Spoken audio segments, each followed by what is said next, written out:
morning. Good morning. Good morning. Hi, Susan. How's it going?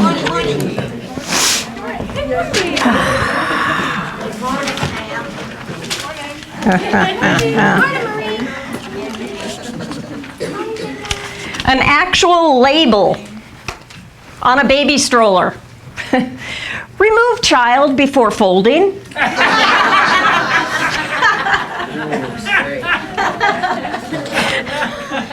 My entire talk could just be about labels and that, so that's really funny.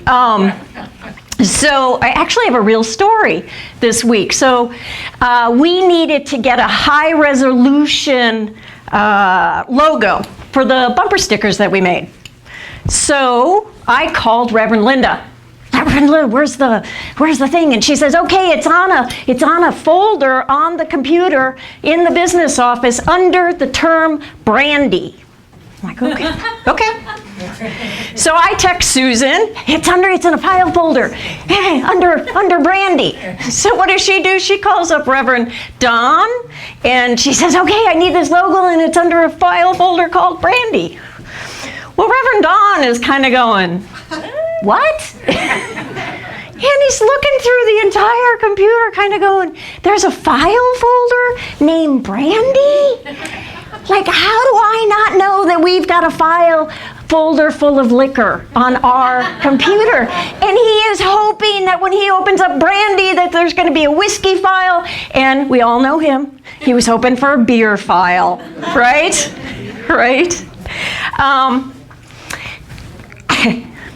I misheard Reverend Linda. The file folder was actually under the name branding, not brandy. But so poor Reverend Don didn't get to have any more beer suggestions. Well, good morning, everybody.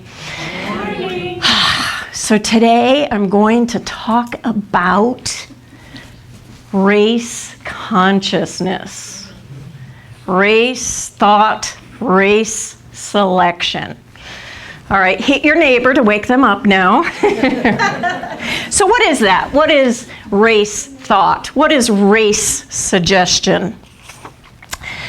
It's one prevailing idea of how something is or it should be. Now get this. The history of the race, the human race, is written on the mental atmosphere of the globe. Whew. Everything which has ever happened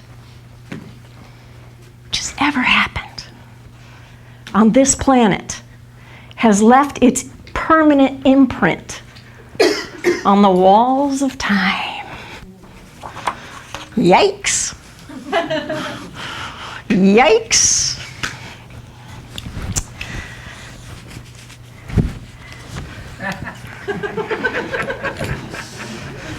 Why are you folding it? I'm just going to ask, okay? Did I fold it correctly? Yes. Did I? Does anyone else have a different way of folding a towel? Oh, sure, yeah. Who? Here, stand up. Show me how you do this. How do you do that?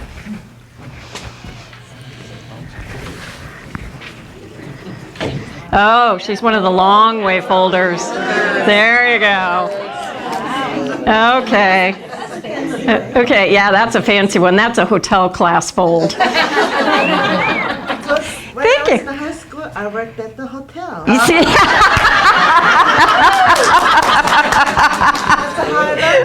That's how you learn it. Wow, that's beautiful. I did not plant her, by the way.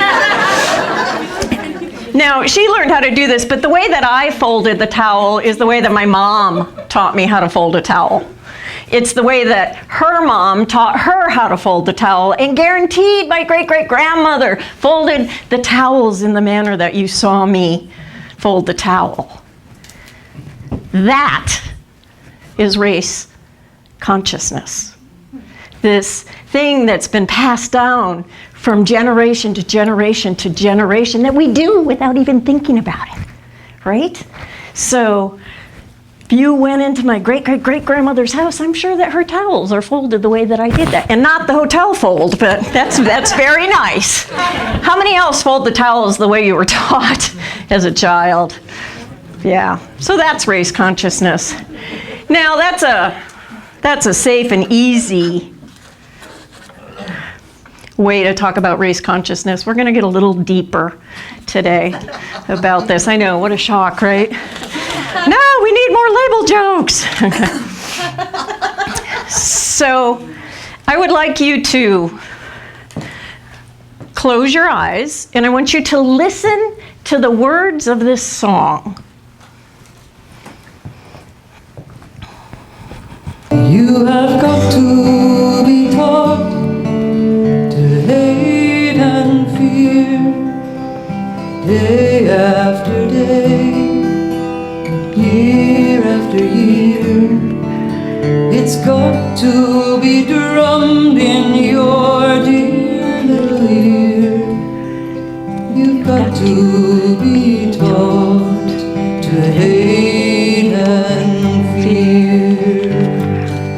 You have got to be taught before you are grown to hate those whose lives are not like your own, to feel right away because it's unknown. You've got to be taught before you are grown.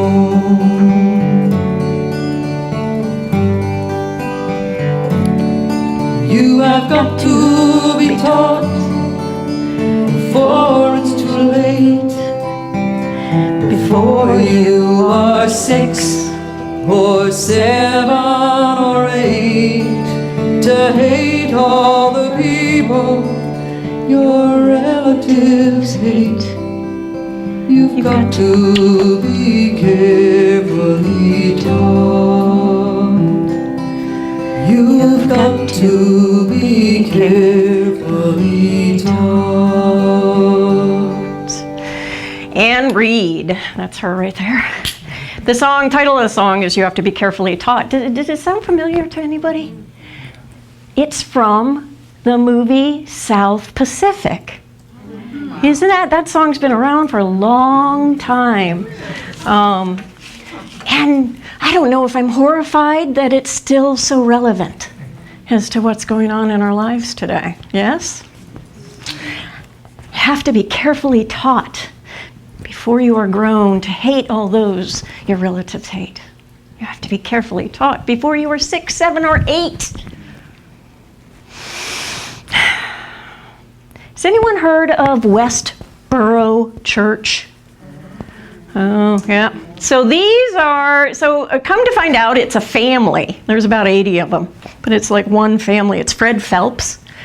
And he came to fame by deciding to protest funerals. He would show up at a gay funeral, and his family would hold huge signs that say, "God hates fags." They would sing praise because they were celebrating that person died.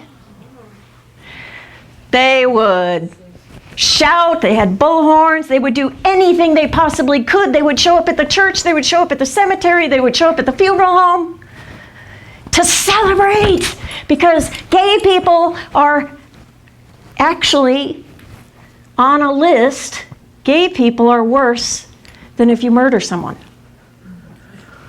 So, and I'm not sure quite why, but he also protested military funerals for people who died overseas in service. I'm not quite sure why they did that, but so you can tell that they're thinking it's just a bit off.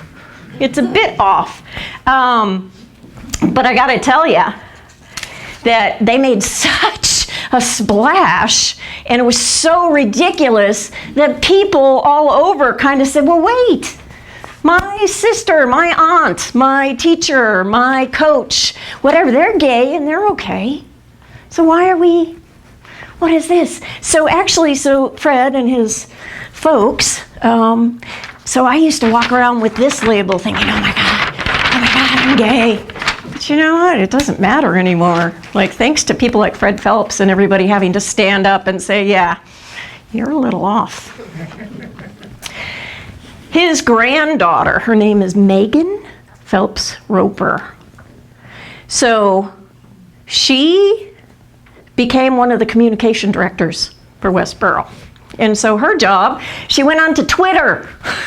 She was going to spew this belief that God hates fags, that we're sent here as punishment, and that when we die, it's a celebration. So she went on Twitter and started to post all this stuff, and the most amazing thing kind of happened. Some folks reached out to her to just have a dialogue, to kind of talk to her and say, so exactly what Bible passage? Why do you think that? Are you sure the Jewish race should be eliminated? But they engaged her as a human. They talked to her. And through that conversation, she started to go, uh-oh. Maybe what I think, maybe what I've taught isn't true. She left the church, which meant that she was going to be abandoned by every single person in her family. Not an easy thing to do. Stand up for a different belief. I'm going to show you a video clip. Juan, can I get the lights? So this is her after she's changed, and she's talking to some kids. God? I believe in science and God. Yes. And do you think that God hurts people when they don't do what he says? I don't think God's that bad of a person. What did your parents teach you? When I was 5, we started protesting. So we would go out and stand on public sidewalks with signs that said things that most people thought were extremely hateful. What did the sign say? They said that God hated gay people, and then gay people deserved the death penalty. So they literally see being gay as something that is as egregious as murdering someone. Okay. Wow. Fascinating interview. I actually, this interview is about 14 minutes long, and I would encourage you to go look it up and look at the rest of it, because these kids are amazing. I like that. Are you religious? Oh, well, I believe in science and God. I love that kid. That kid's one of ours, I'm telling you. And this young gal is also identified as gay, and she told her that, and she treated her, the young girl, treated Megan with respect and with understanding, and they had a dialogue. It's an amazing piece of footage, so thank you. So, why the heck am I talking about this? Right? What does this have to do with us, Linda? You normally talk about your dog. We all came expecting midnight stories. So I'm talking about this because I don't know about you, but for me, I'm in this really weird space right now. It seems like the world is angry. It seems like there's a lot of tension. It seems like there's more judgment than you can imagine. My friends, we're all walking on eggshells. It's like we don't want to talk about whatever the headlines are, because we're now in fear. And I'm like, wow. And it just seems to be getting more and more and more layered. Yes? So I don't know if any of you are kind of feeling that same kind of pressure right now. of who are we and what is ours to do, and can I actually have a conversation with somebody about something that isn't the easiest to talk about? So I've been thinking about this for a long, long time. And I'm like, okay, so what do I do? What do I do? Well, it has to start with me, right? It has to start with me. So I started thinking about these labels that we put on ourselves. Or maybe your boss put it on you. Or maybe your husband put it on you. Or maybe when you were 5, 6, 7, or 8, someone told you this about yourself. And so today I want to invite us to take a look at our own labels, to take a look at those own hurts that we're walking around with that, frankly, don't serve us. And is probably a pretty false idea of who you are. Now you'll notice there's yellow paper around. There's also crayons in the back of the seat or on the seat. I'm going to invite you guys to think about the label that best suits what you're feeling about yourself right now. And I don't mean them to be, well, I'm really funny, or I am, go a little deeper than that. What is something that you secretly believe about yourself that needs to be healed? Now, go ahead and write it down on the paper. Now, I got a couple. So I got one that's called spiritual, and you'd think that's pretty positive, right? Except this is, I'm either too spiritual or I'm not spiritual enough. I have one that I grew up with, and I swear to God, I heard this so many times, and I was shamed every time I heard it. I'm loud. You laugh. This has been on my soul for so long that I actually printed it out twice by mistake. So, I'm loud. It wasn't something appreciated growing up, and I think hopefully now as an adult I have a little bit more. But I'm loud. Does anybody want to share what they've written down? Is anybody brave enough just to stand? Loud. Loud. Judgmental. Judgmental. Accommodating. Accommodating. Not good enough. Ooh, that's a good one. Not enough. Not enough. How many have got the not enoughness going on? Yeah. Too much. Too much. Karen, I would never look at you and think, not enough. I would never. That would never occur to me. And that's because we're in a community. We are in a spiritual community. We have chosen to get out of bed this morning, to put clothes on, to put that great t-shirt that says Alaska Center for Spiritual Living on.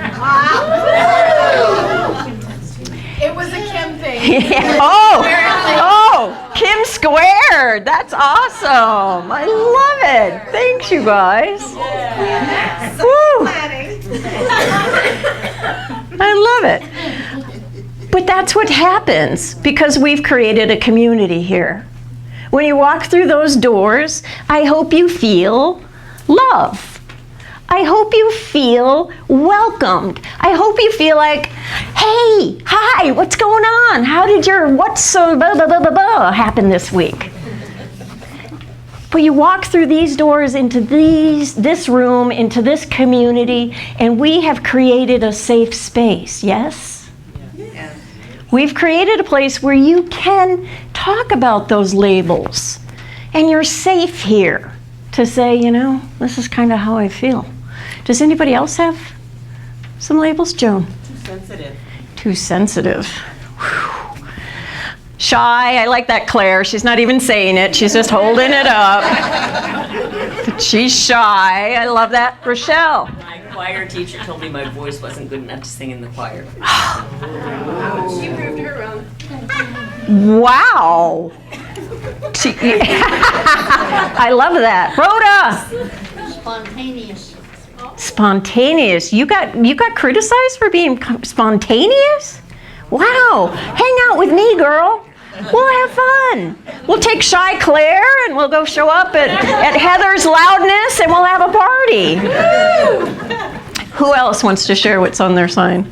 Intense. Intense. Yeah. Too yeah. much. Yeah. Too much. Anybody else want to share? Oh, Pat. Love you, Pat. I've never forgotten this. I am a large woman, and I know that. I used to be taller. But my father told me one time, because I made myself a dress that was pink, and he said, "You're too large to wear pink." And that has just stuck with me forever. Wow. And I look at you and I see nothing but an absolutely gorgeous woman that walks in here. There's a beam of light every Sunday. Wow. Wear pink, girl. Julian. You're negative? That actually sounded like a positive statement. Judy. Selfish. Selfish. Man. Juber, really? Aaron. No. And what did it say? Aaron says that she's not a nice person. Well, that's not true when you're here. Oh. All right, yeah. Do we have a therapist in the room? Please report. Please report to that corner. They just hugged it out. They did hug it out, yeah. Did you say slug it out? Did they? Oh. Who else has a sign?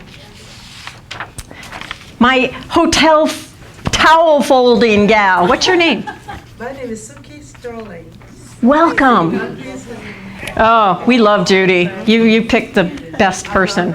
Yeah, yeah. All for her. Yes. We do too. What's your sign? Stupid and naive. Naive. My mother used to call me that. Ouch. Ouch. Not only that, I was ugly. Oh my God, girl, you got a family here. Because what do we do here? Love. We love. Do we see the best in each other? Is that why we're here? Like, even if it's only for an hour on Sunday, we get to walk through the doors and we get to see the best in each other. We get to hold that for you. And I don't care what your sign says. I don't believe any of it. Do you guys believe any of it? I don't believe that Claire is shy. I haven't seen that. I see her leading the choir. Angela, incapable? That's your sign? Wow. Tiffany, I noticed you didn't hold up anything yet. Sometimes I judge my talk on whether I can get Tiffany to cry or not. So I'm not succeeding right now. I want to take a moment. Please reach out to someone, 2 or 3 people around you, and just acknowledge what your sign said, and look at that person and say, that's not true. But take a moment. Let's take a moment with each other and let's affirm.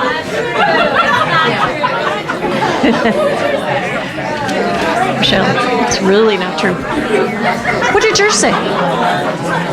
Do you want to share?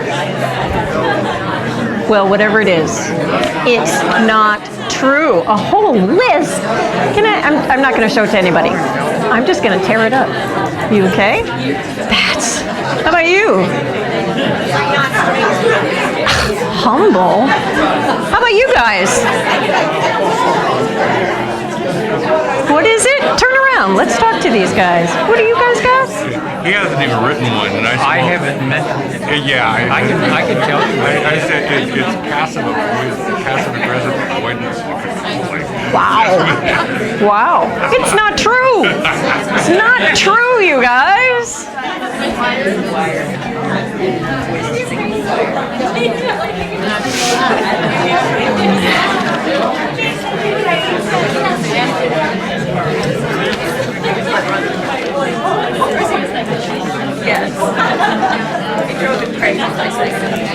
All right, I'm going to start to call you back.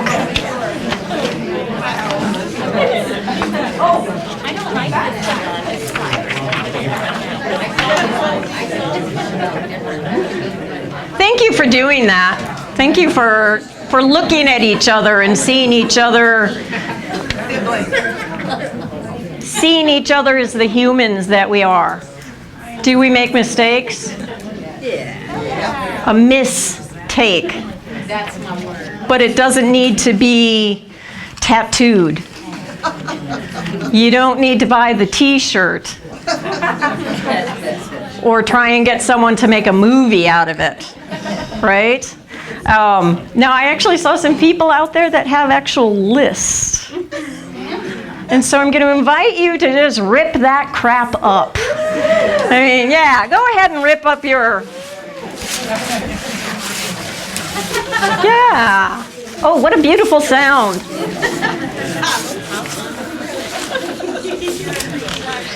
So I'm having you do that because I want you to recognize that we can make a difference.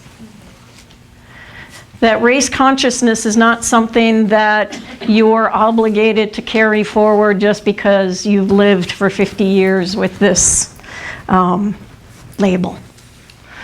That whatever's happening with the world right now, that tension, that judgment, that anger, that, Kim, you can make a difference when you walk out of this room today.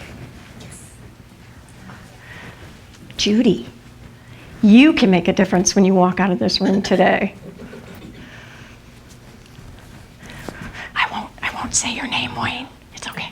I won't say your name. He's very shy. But is he? Good point, Dana.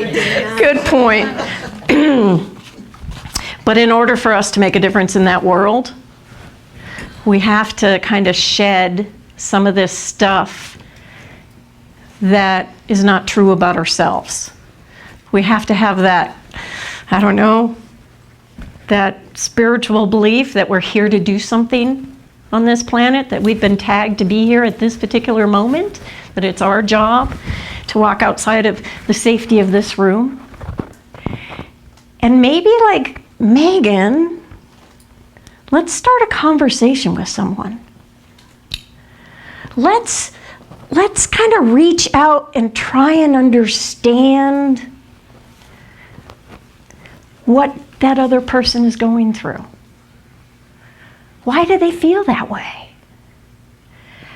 Holy crap, Megan was 5 years old when they put that protest sign in her hand. Her goal when she was 6 was to attend all the protests.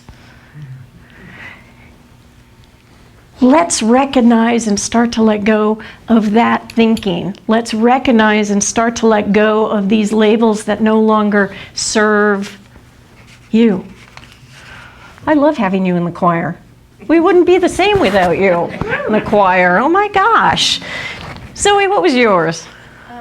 Not good enough. Not good enough. Yeah. Wow. Like she writes all these songs. Zoe. Yeah, raise your hand if you want to be Zoe. Yeah. I definitely want to be Zoe. I mean, seriously, Karen and Zoe in a box is a party waiting to explode. And so I know that I don't have to do anything up here if I have the two of them in the room. So, So I want to read something kind of in closing. And this was written by Dr. Reverend Alt. We can change direction at any moment of willingness.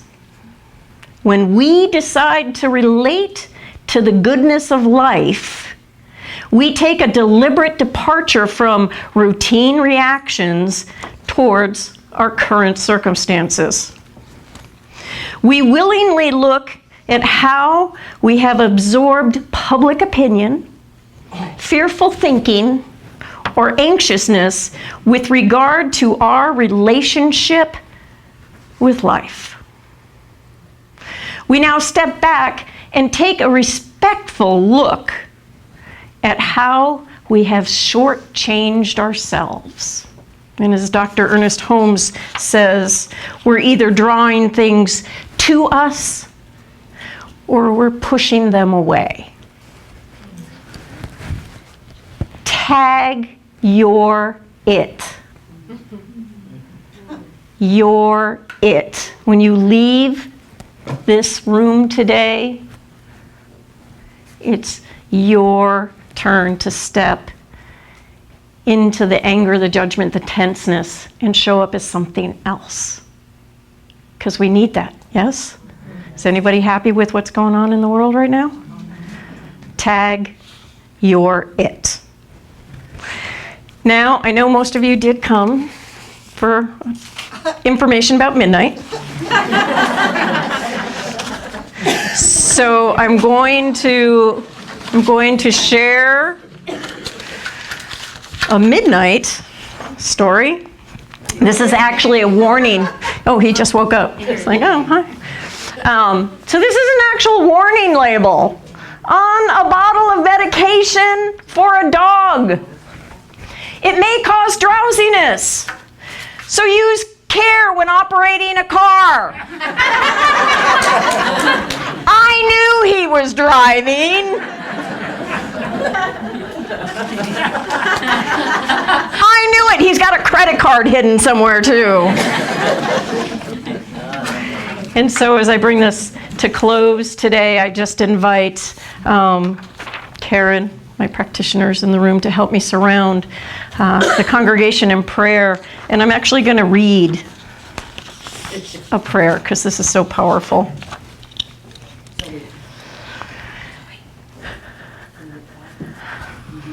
We're inviting the prac students to also stand. Okay. You are my precious and cherished child. You are held in the cradling safety of love, always, no matter what. You are perfect as you are, and all is in divine order in your life and in your being. You are here because I brought you forth out of my need for you. You are exactly as I want you to be. And you are the fulfillment of my idea for you. I am always with you, guiding you and guarding you. Listen to my whispering voice whenever you feel alone. Let your feeling of loneliness be a sign that I am calling to you. Stop. Listen to me. I am here. I am there. And I am everywhere. You are my beloved, and I ask of you only to love yourself as I love you. Please help me anchor this by saying, and so it is. Namaste. Thank you.